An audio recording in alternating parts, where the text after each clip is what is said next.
You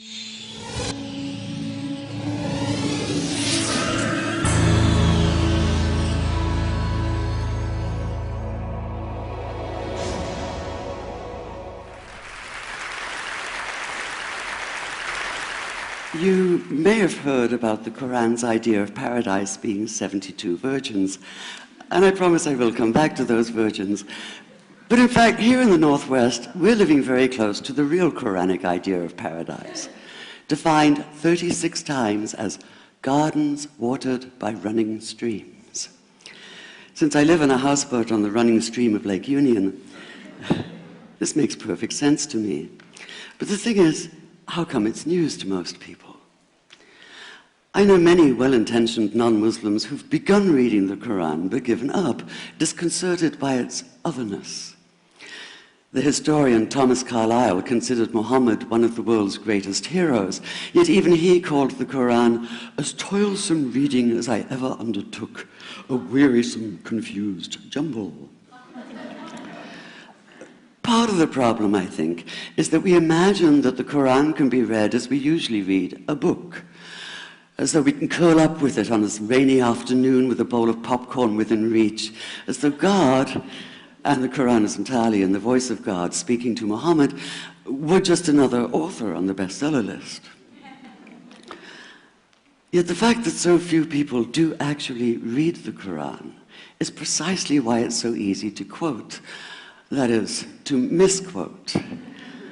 Phrases and snippets taken out of context in what I call the highlighter version, which is the one favored by both Muslim fundamentalists and anti-Muslim Islamophobes. So this past spring, as I was gearing up to begin writing a biography of Muhammad, I realized I needed to read the Quran properly as I could, that is. My Arabic's reduced by now to wielding a dictionary, so I took 4 well-known translations and decided to read them side by side, verse by verse, along with a transliteration and the original 7th century Arabic. Now, I did have an advantage.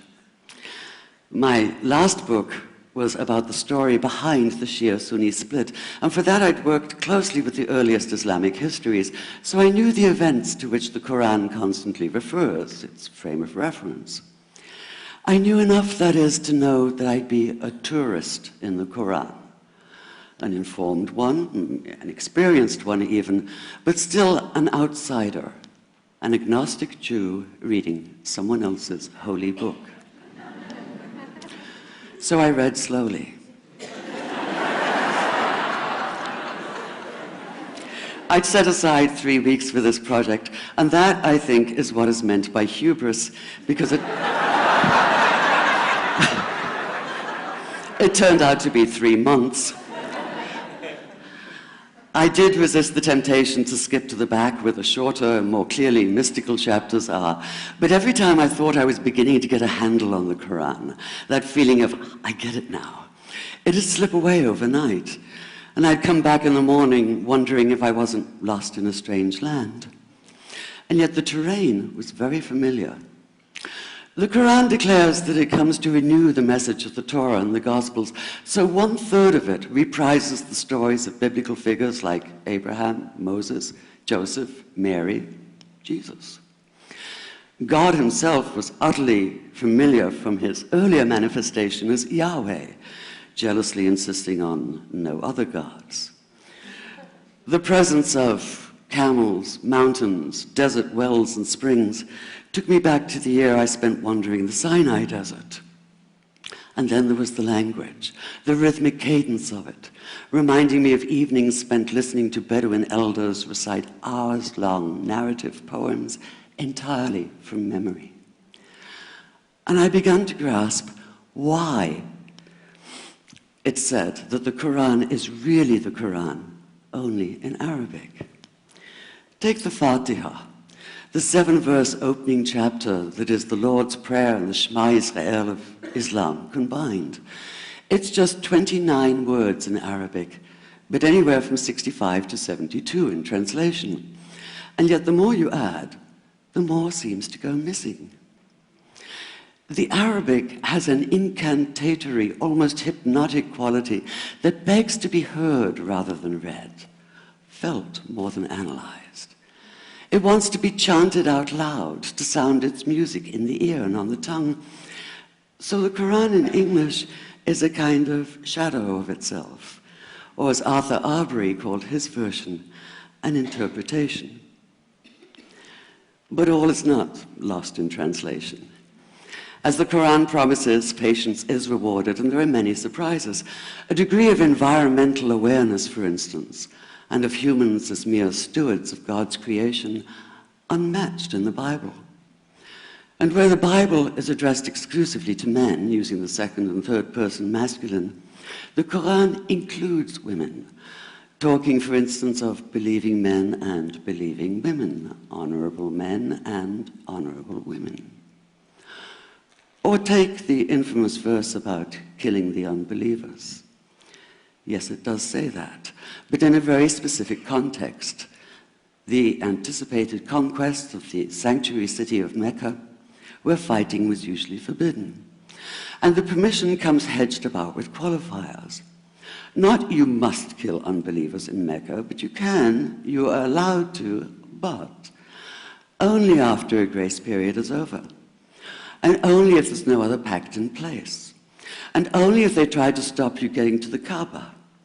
And only if they attack you first. And even then, God is merciful, forgiveness is supreme, and so, essentially, better if you don't.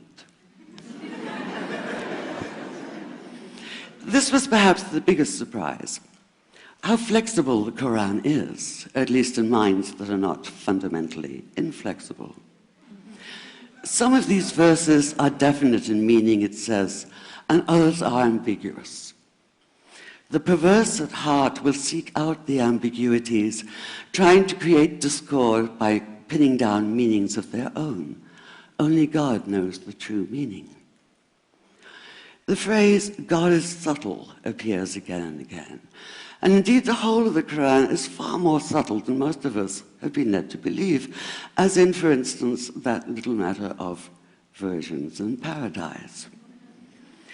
Old-fashioned Orientalism comes into play here. The word used 4 times is huris, rendered as dark-eyed maidens with swelling breasts, or as fair, high-bosomed virgins. Yet all there is in the original Arabic is that one word, huris. Not a swelling breast or high bosom in sight.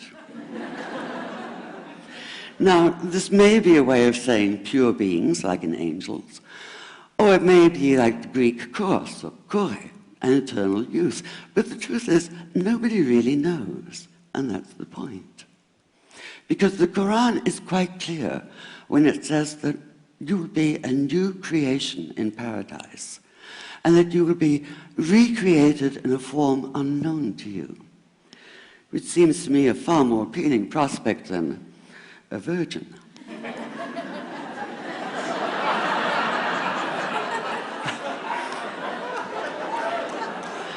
And that number 72 never appears. There are no 72 virgins in the Quran.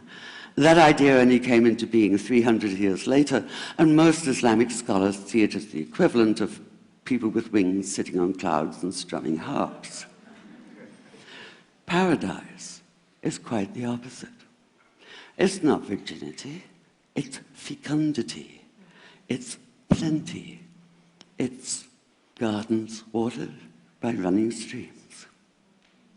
Thank you.